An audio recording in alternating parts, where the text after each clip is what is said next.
Hey guys, I thought it would be useful if I did a really quick kind of overview for what you're working on for the week. I know we don't meet until Thursday, but just wanted to check in and say hello and kind of walk you through what's happening this week.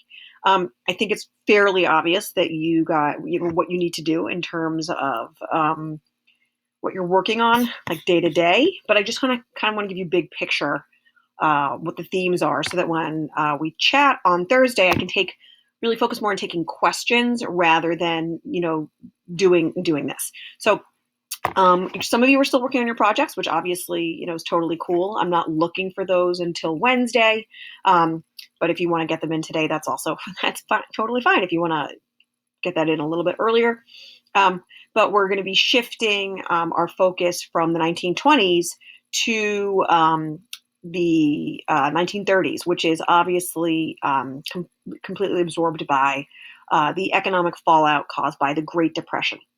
And you're going to be exploring kind of, the stock market crash and how that doesn't necessarily cause the Great Depression, but it's indications of a faltering economy in the 1920s. So one of the things that you do want to think about, if you're thinking about it at all, is that the 1920s are a period of prosperity, unbridled optimism for many, right?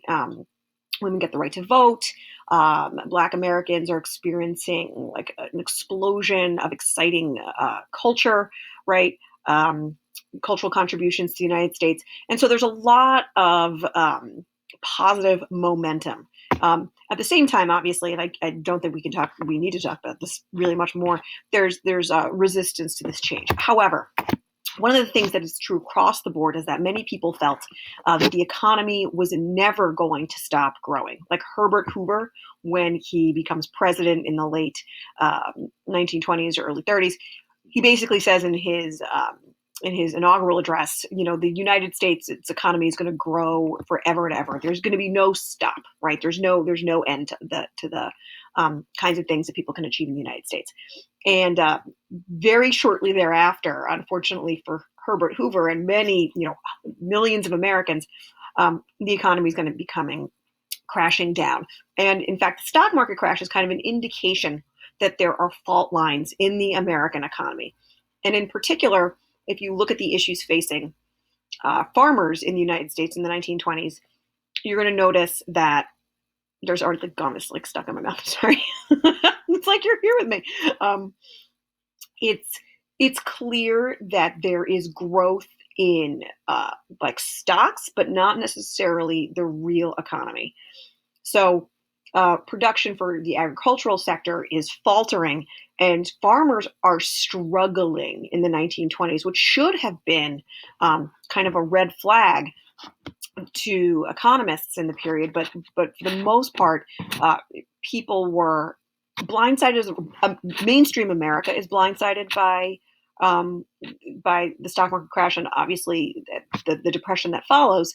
But there were some people in the 1920s who were concerned about the differential, the discrepancy between the growth in the U.S. economy. And so Herbert Hoover serves one term and is pretty unsuccessful in trying to quell any kind of or improve the situation for many Americans. And FDR is elected, and he runs on the platform of giving the United States, giving the Americans a new deal. That's like what he runs on, right?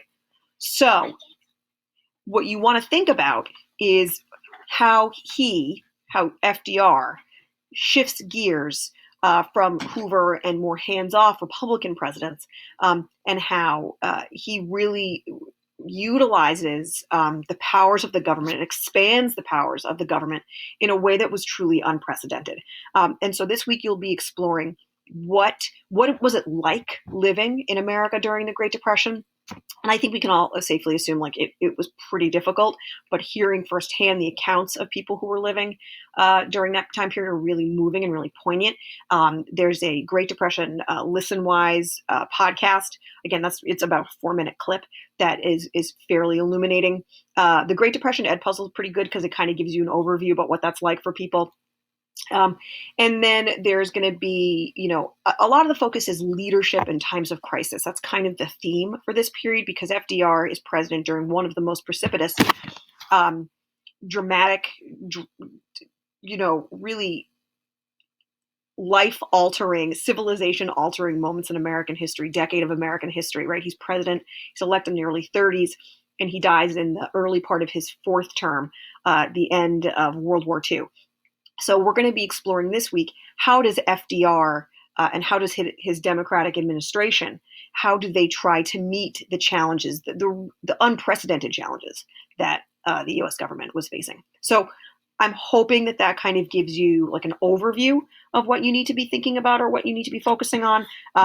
If you haven't already joined ListenWise, there's the information on the right-hand side of the page. There's no way for me to really link the ListenWise like the podcast. So what you want to do is just log into ListenWise and they'll pop up. They'll be populated. The assignments will be there. The information will be there for you to listen to it. And on Thursday when we check in, we can spend more time kind of getting into questions that you may have or things that you'd like to explore rather than me kind of just walking you through what you've already done.